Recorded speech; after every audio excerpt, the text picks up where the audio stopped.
तर मित्रांनो 2.1 सराव संचानंतर आपण काय करतो बघा की यामध्ये तयार होणारे जे काही कोण आहेत समांतर रेषा आणि छेदिका यांच्यामुळे होणारे कोन आणि त्यांची गुणधर्म आपल्याला बघायचे.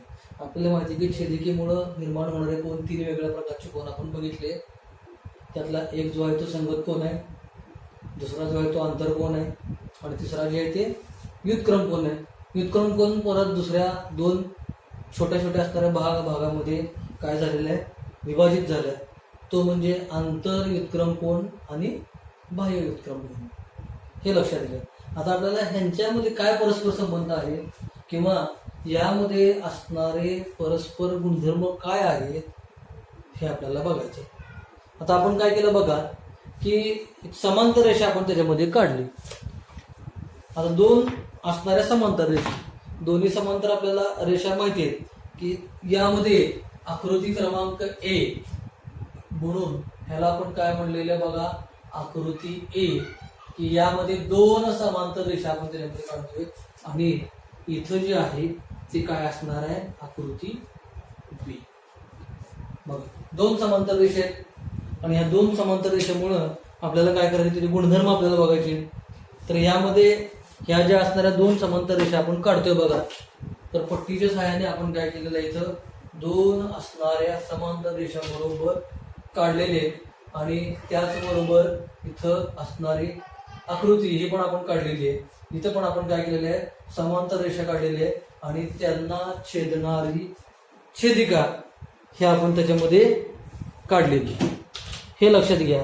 तर अशा पद्धतीनं आपण काय केलेलं आहे बघा की समांतर असणारे रेषा आहेत आणि त्याच्यामध्ये आपण काय केलेलं आहे की पहिल्यांदा त्याचा असणारा भाग 1 किंवा त्याला आपण काय म्हणलेलं आहे, कृती क्रमांक 1 असं आपण त्याच्यामध्ये म्हणतो, एक ऍक्टिव्हिटी. ती ऍक्टिव्हिटी आपल्याला यामध्ये करून बघायची आहे. तर या ऍक्टिव्हिटीमध्ये किंवा ह्या कृतीमध्ये आपण काय केलं की 2 समांतर रेषा काढल्या आणि त्याला असणारी एक छेदिका हे आपण त्याच्यामध्ये काढली.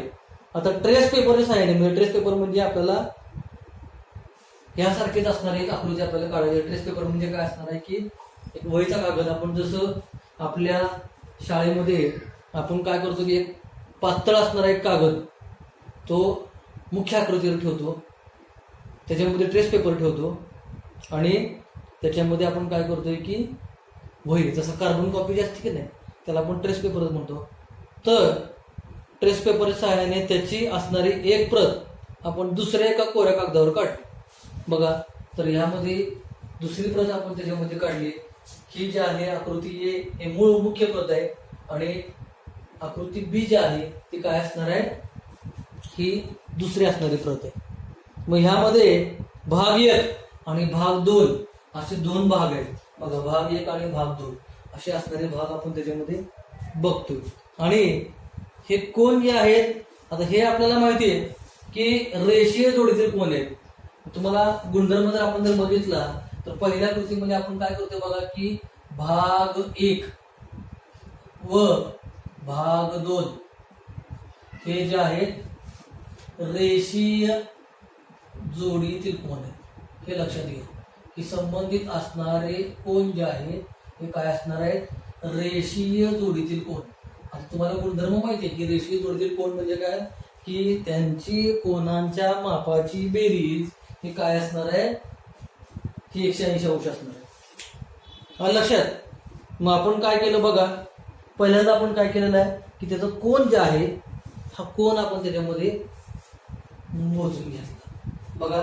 तर भाग 1 मधला असणारा कोन हा आपल्याला बघायचा आहे की बरोबर ही रेषा आपली कुठं जाते बघा, समांतर असणारी रेषा आणि त्याच्या बरोबर आपल्याला इथून ते इथपर्यंत असणारी रेषा आपण त्याच्यामध्ये बघतोय बघा की बरोबर आपल्याला ही रेषा जी आहे ती कुठे गेली आहे, स्टार्ट इथून आहे 0 1 2 3 4 5 बरोबर आपल्याला 80 अंश म्हणजे भाग 2चं असणार माप आपण जर बघितलं.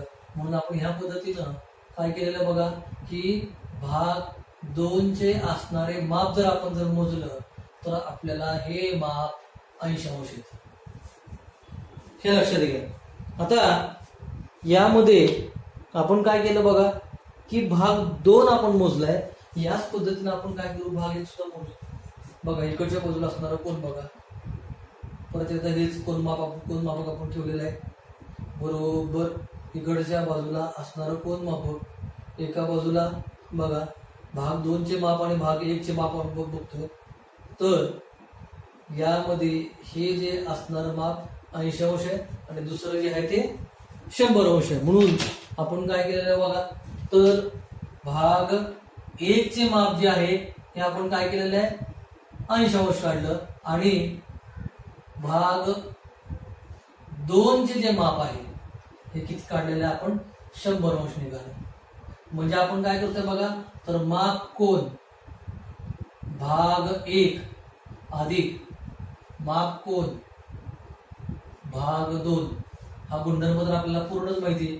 किती आलेला आहे 100 अंश अधिक 80 अंश बरोबर काय आलेला आहे 180 अंश. म्हणजे ह्या दोन्हीच्या कोनांच्या मापाची बेरीज ही किती आलेली आहे 180 अंश. संपूर्ण माप जर आपण बघितलं तर ते किती आलेलं आहे 180 अंश. भाग 1 अधिक भाग 2 बरोबर किती आलेलं आहे 180 अंश. हे आपल्याला माहिती आहे. याच पद्धतीनं आपण काय करतो बघा, भाग 3 आणि भाग 4चं पण माप आपण काढतोय. बघा भाग 3 आणि भाग 4 ह्या दोन्हींचं असणारं माप पण आपल्याला सारखंच येणार आहे. म्हणून माप कोण बघा, तर भाग 3 अधिक माप कोण भाग 4 चारही असणारे भाग जे आहे हे सुद्धा आपल्याला 180 अंश येणार आहे. कारण का हे असणारे कोण जे आहे ते रेषीय जोडीतील कोण आहे आणि रेषीय जोडीतील कोणाचं माप हे 180 अंश असतं. आता आपण काय करायचं बघा, याच पद्धतीनं आकृती क्रमांक 1 त्याच्यामध्ये आपण काय करतो बघा, ही जी असणारी आकृती जी आहे ही आकृती आपल्याला काय करायची बरोबर मोजायची. बघा संबंधित असणारी आकृती आणि यामध्ये आता आपण काय करतोय बघा की माप कोण एचं माप आपल्याला काढतोय. म्हणून आपण काय केलं बघा, पहिल्यांदा प्रत्येक कोणाचं माप हे आपण काढत बसलो की माप कोण ए बरोबर त्याच बरोबर माप कोण बी बरोबर त्याच बरोबर माप कोण सी बरोबर प्रत्येकाचं माप आपण त्याच्यामध्ये काढतोय. त्याच बरोबर माप कोण ई त्याच बरोबर माप कोण एफ त्याच बरोबर माप कोण जी आणि माप कोण एच. तर प्रत्येकाचं माप हे आपल्याला काय करायचं आहे काढायचं आहे. तर अशा पद्धतीने ह्या प्रत्येकाचं माप आपण काय करतोय की कोन मापकाच्या सहाय्याने आपण काढतो. हे लक्षात घ्या. साधी सिंपल पद्धत आहे, सोपी पद्धत आहे. याच पद्धतीने आपण काय करतो बघा की संबंधित असणारं माप कोण हे आपल्याला काय करायचं आहे काढतोय. तर यामध्ये बघा एचं असणारं माप बघा बरोबर आपल्याला एचं माप कुठं जाते बघायचं. बरोबर 80 अंशा दरम्यान आपल्याला आलेलं आहे. म्हणजे हे जे असणारं माप जे आहे ते बरोबर काय आलेलं आहे 80 अंशाचं. त्याचबरोबर किंवा इथं या आकृतीमध्ये समजा आपण काय केलेलं बघा, हे 85 अंश माप काढलं. याच पद्धतीनं माप कोण ईचं माप बघा, आपल्याला गुणधर्म बघतोय माप कोण ईचं माप बघा किती आहे. तर बरोबर आपल्याला माप कोण ई सुद्धा आपल्याला 85 अंशाचं. याचबरोबर माप कोण बी बघा,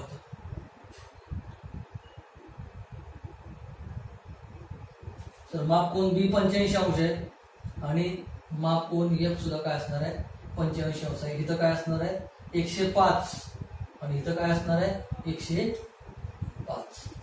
तर 105 अंश माप कोण ए, माप कोण ई सुद्धा 105 अंश, माप कोण बी सुद्धा काय आलेला आहे 85 अंश आणि माप कोण एफ सुद्धा काय आलेला आहे 85 अंश. बघा इथं बरोबर आपल्याला कुठं आलेलं आहे, शून्यापासून आपण मोजत गेलो गेलो गेलो गेलो, ही रेषा कुठे येते, बरोबर आपल्याला ही रेषा इथे येणार आहे, बरोबर इथं रेषा आपल्याला आलेली आहे आणि इथून ते इथपर्यंत असणारं माप डाव्या बाजूचं माप आहे, त्यामुळे आपण काय करतोय की खालची पट्टी बघतोय आणि उजव्या बाजूचं माप किंवा उजव्या बाजूचं माप असेल तर खालची पट्टी बघतोय, डाव्या बाजूचं माप असेल तर वरची पट्टी बघतोय. तर अशा पद्धतीनं आपण काय केलं, माप कोन बी आणि माप कोन एफ हे दोन्ही सुद्धा आपल्याला 45 अंश आहे. तर अशा पद्धतीनं आपण काय केलं बघा. त्याचबरोबर माप कोन सी बघा. आता आपल्याला बघायचं माप जे आहे ते सी. आता ही असणारी छेदिका आणि या छेदिकेमध्ये बघा बरोबर माप कोन सी आपल्याला कुठं बघतोय, तर ही रेषा आहे आपली, कुठं आलेली आहे बघा, इथं आलेली आहे. इथून ते शून्यापासून असणारं माप बघा, शून्यापासून आलेलं माप बघा कुठं आलं कुठं आलं कुठं आलं, बरोबर माप कोन सी हे किती यायला पाहिजे, रेषे जोडी त्रिकोण आहे 105 अंश आणि त्याच बरोबर बघा हे सोपं पडेल जरा. माप कोन रेषा बघा कुठं आली आपली, इकडून बघायचं 85 अंश किंवा 105 अंश. तर अशा पद्धतीनं हे माप सुद्धा आपल्याला 105 अंश आलं. त्याचबरोबर माप कोन डी बघा,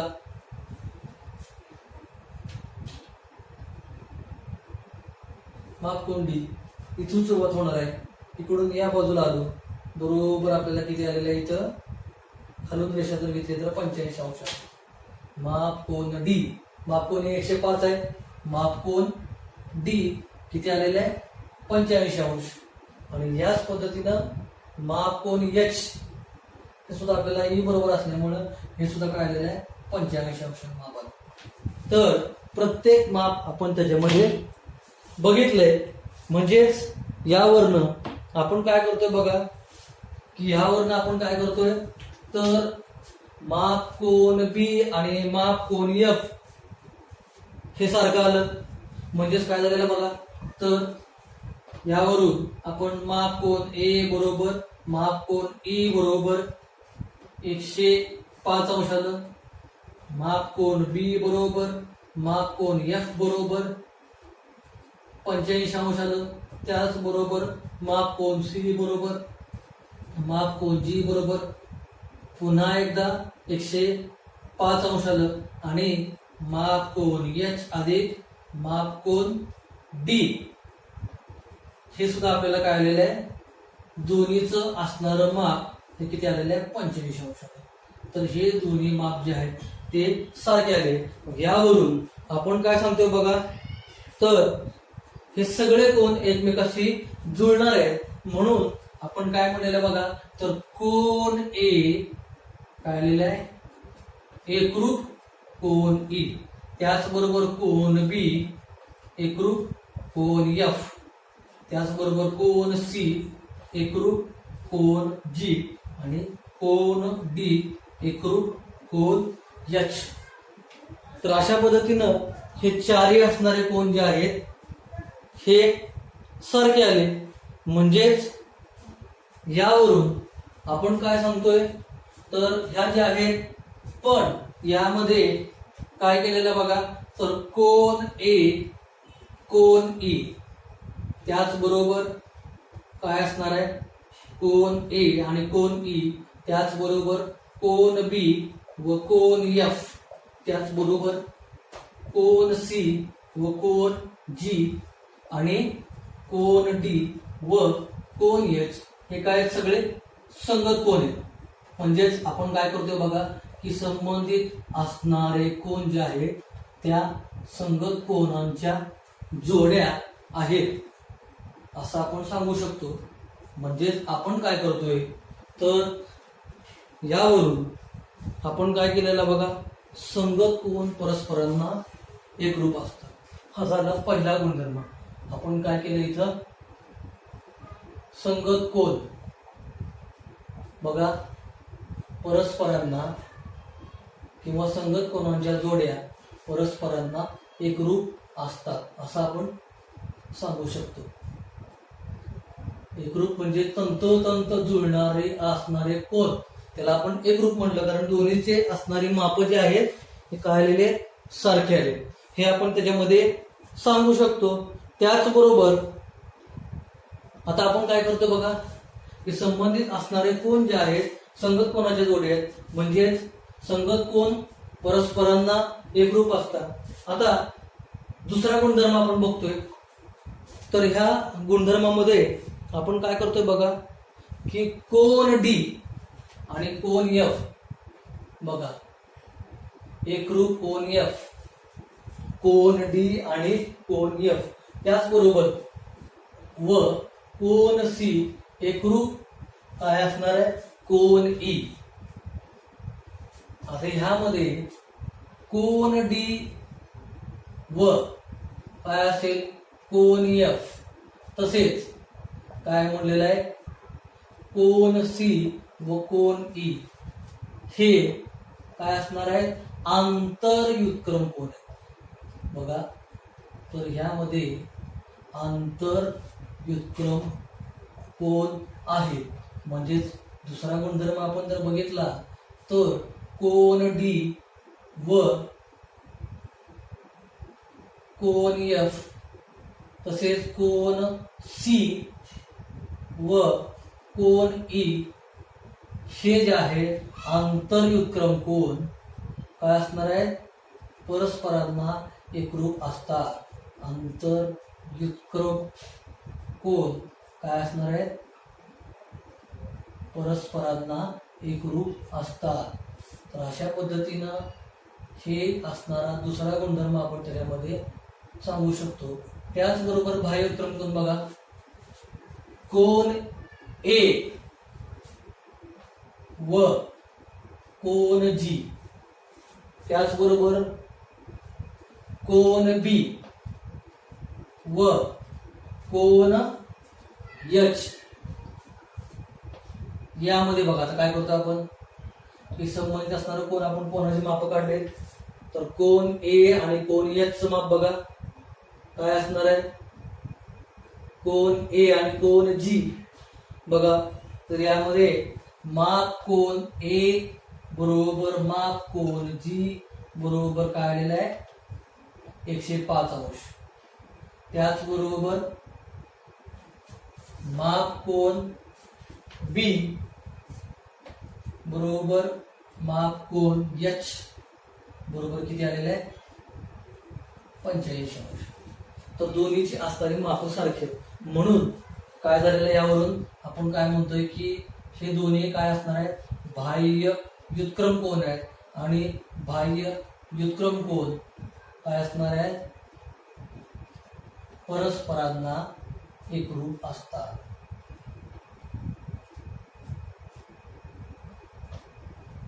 म्हणजेच आपण काय म्हणतोय बघा, तर यामध्ये कोन ए एकरूप कोन जी, त्याचबरोबर कोन बी एकरूप कोन एच, त्याचबरोबर काय असणार आहे कोन ए एकरूप कोन जी आणि कोन बी एकरूप कोन एच असं आपण त्याच्यामध्ये सांगू शकतो. म्हणजेच बाह्य विक्रम कोन जे आहेत ते परस्परांना एकरूप असतात.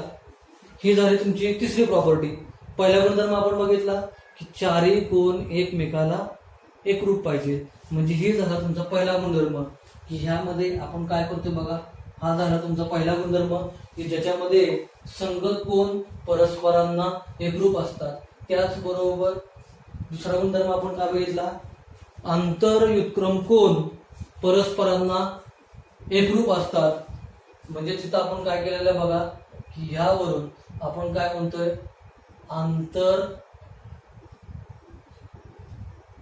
व्युत्क्रम कोन परस्परांना एकरूप असतात.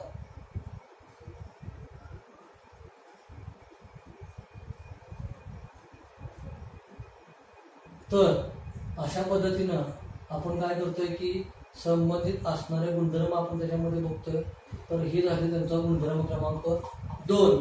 त्याचबरोबर तिसरा गुणधर्म जर बघितला तर ह्यामध्ये तिसरा गुणधर्म बघा की बाह्य व्युत्क्रम कोन जे आहे हे परस्परांना काय असणार आहे, एकरूप असतात. आता आपण काय करतोय बघा की व्युत्क्रम कोनाचा असणारा गुणधर्म बघितला म्हणजे थोडक्यात आपण काय म्हणतो, तो परस्पर असो नाही तर बाह्य असो नाही तर अंतर असो, तर काय म्हणलेलं आहे, व्युत्क्रम कोन परस्परांना एकरूप असतात.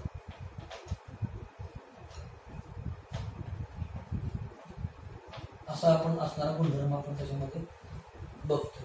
त्याचबरोबर काय केलेलं बघा, तर यामध्ये आता आपण काय करतोय की माप कोन डी अधिक माप कोन ई बघ. तर माप कोन डी आपला किती आहे, 85 अंश. आणि त्याबरोबर माप कोन ई बघा काय आहे, 105 अंश.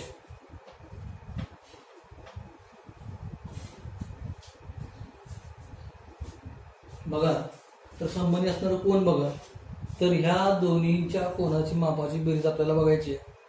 काय असणार आहे, 75 आणि 105 आहे. हे 75 अंश हे माप आपण त्याच्यामध्ये बघतोय. म्हणजे हे सुद्धा तुमचं 75 आलं, हे सुद्धा तुमचं 75 आलं. त्याचबरोबर हे सुद्धा तुमचं 75 आलं, हे सुद्धा तुमचं 75 आलं, हे 75 आणि हे 75. तर अशा पद्धतीनं आपण काय केलेलं बघा, 105 अधिक 75 बरोबर 180 अंश. त्याचबरोबर माप कोन सी आणि माप कोन एफ बघा, तर ह्यामध्ये माप कोन सी अधिक माप कोन एफ दोन्हीची बेरीज बघा. तर माप कोन सी आहे 105 अंश आणि दुसरं माप जे आहे ते 75 अंश. ह्या दोन्हींचं असणारं माप सुद्धा काय आलेलं आहे, 180 अंश. म्हणून यामध्ये आपण काय म्हणतो बघा, तर माप कोन डी व माप कोन ई, त्याचबरोबर माप कोन सी व माप कोन एफ हे काय आहे, आंतरकोनाच्या जोड्या आहेत. आंतरकोनाच्या जोड्या आहेत. तर यावरनं आपण काय सांगू शकतो की आंतरकोन परस्परांना पूरक असतात. म्हणजेच आंतरकोनांची बेरीज ही काय असणार आहे, 180 अंश येते. थोडक्यात आपण काय म्हणतोय की आंतरकोनांची असणारी आहे किंवा आंतरकोनांच्या मापाची बेरीज ही काय असणार आहे, 180 अंश असणार आहे. तर अशा पद्धतीनं आपण काय केलेलं बघा की समांतर रेषा आणि छेदिका ह्यावरनं आपण काय केलेलं आहे, हे जे असणारे गुणधर्म हे आपण त्याच्यामध्ये बघितलं.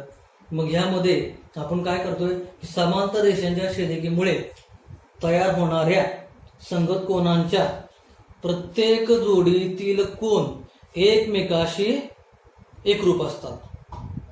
हे लक्षात घ्या. म्हणजे संगत कोन एकरूप, त्याचबरोबर व्युत्क्रम कोन एकरूप आणि आंतरकोन पूरक. तर अशा पद्धतीनं हे गुणधर्म आपण त्याच्यामध्ये बघितले. याचा विचार करून आपण काय करायचं बघा की संबंधित असणारा गुणधर्म आपल्याला बघायचा. तर इथं आपले हे गुणधर्म आपण बघितले. पुढचा राहिलेला भाग आपण पुढे बघूया.